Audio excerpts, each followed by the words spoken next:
భక్తులందరికీ మహాశివరాత్రి పర్వదిన శుభాకాంక్షలు. శివరాత్రి మరో 2 రోజుల్లో రానుంది. శివరాత్రి పర్వదినానికి ఉపవాసం, జాగారం ముఖ్యం. శివరాత్రి రోజున ఉపవాసం ఉండి జాగారం చేస్తే పాపాలన్నీ నశిస్తాయని, పుణ్యం వస్తుందని భక్తుల నమ్మకం.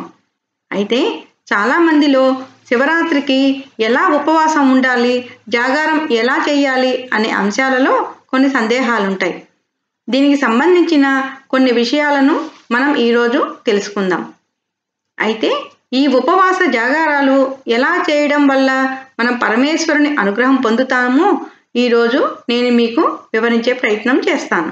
భక్తుల పాలిట కల్పతరువు అయిన శివునికి ఈ విశిష్ట దినాన ప్రతి శైవ క్షేత్రాలలో రోజంతా ప్రత్యేక పూజలు జరుగుతాయి. ఈ పర్వదినాన రాత్రంతా కూడా దేవాలయాలు తెరిచే ఉంటాయి. పూజలు, భజనలతో శివనామం మారుమ్రోగుతుంటుంది. ఈ పర్వదినాన లింగాష్టకం, శివ పంచాక్షరి విశేషంగా జపిస్తారు.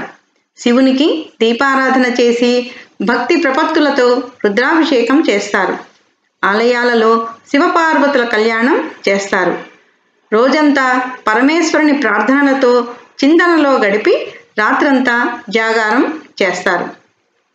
అయితే భక్తులు ఈ రోజున కేవలం ఉపవాసం, జాగారం ఉంటూ పరమేశ్వరుని ఆరాధించడమే కాకుండా ఏ తప్పులు చేయకూడదని, అబద్ధాలు చెప్పకూడదని శాస్త్రవచనం.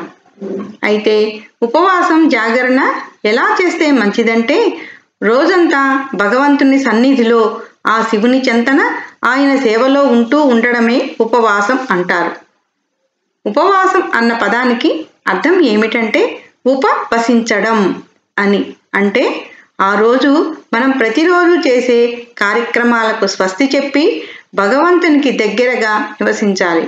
అంతేకాని ఉపవాసం చెప్పి ఆహారం మాని దేవాలయాలలో వ్యర్థ ప్రసంగాలు చేస్తూ కాలం గడపడం కాదు. ఉపవాసం అని చెప్పుకుంటూ ఏవేవో ఆలోచనలు చేయడం కూడా మంచిది కాదు. ఇక జాగరణ అన్న పదానికి అర్థం జాగరూకతతో ఉండడం అని. ఆ మహాశివుడు ఆవిర్భవించిన వేళ మనం ప్రాపంచిక విషయాలన్నీ పక్కన పెట్టి ఆ శివుని స్మరిస్తూ లింగోద్భవ వేళ మన శక్తి కొద్దీ శివునికి అభిషేకాలు, అర్చనలు చేసుకోవచ్చు. ఏమీ లేకున్నా త్రిదళం త్రిగుణాకారం త్రినేత్రం చ త్రియాయుధం త్రిజన్మ పాప సంహారం ఏకబిల్వం శివార్పణం అంటూ చెంబుడు నీళ్లతో ఆ పరమశివుని అభిషేకించి ఒక బిల్వపత్రాన్ని ఆ పరమశివునికి సమర్పిస్తే చాలు, ఆ పరమశివుడు ప్రసన్నుడవుతాడు. శివ పూజలో ప్రధానమైనది భక్తి.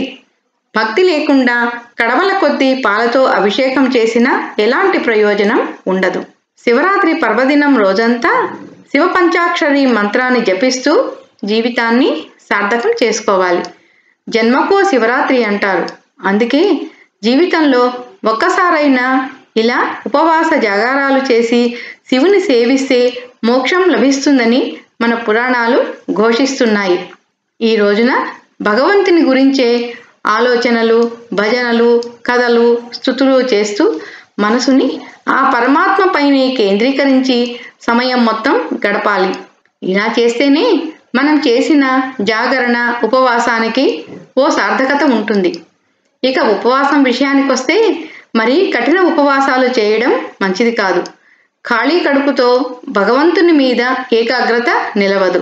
అందుకే సాత్వికాహారం తీసుకోవచ్చని శాస్త్రాలు చెబుతున్నాయి. అంటే పండ్లు, పాలు వంటివి అన్నమాట. అయితే శివరాత్రి మరునాడు అంటే అమావాస్య రోజున జాగారం చేసిన భక్తులు పగలు నిద్రించకూడదు. అలా చేస్తే జాగరణ ఫలం దక్కదని శాస్త్రవచనం. శివుడు భోళా శంకరుడు.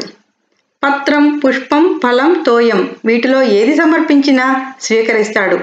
కానీ భక్తి మాత్రం ఎంతో ప్రధానం ఇక్కడ. భక్తి శ్రద్ధలతో తనను కొలిచే భక్తులను ఆయన ఆనందంగా అనుగ్రహిస్తాడు. జన్మానికో శివరాత్రి అంటారు కానీ మహాశివరాత్రి పర్వదినం ఏటేటా వస్తూనే ఉంటుంది. మనలో నిద్రాణమైన భక్తిని జాగృతం చేస్తూనే ఉంటుంది.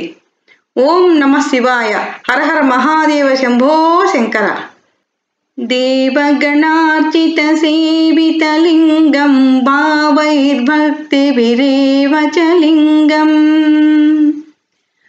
దినకర కోటి ప్రభాకరలింగం తత్ప్రణమామి సదా శివలింగం అంటూ సకల దేవగణాల చేత పూజలందుకునే ఆ పరమశివుని ఈ శివరాత్రి వేళ మనం కూడా సేవిద్దాం, తరిద్దాం.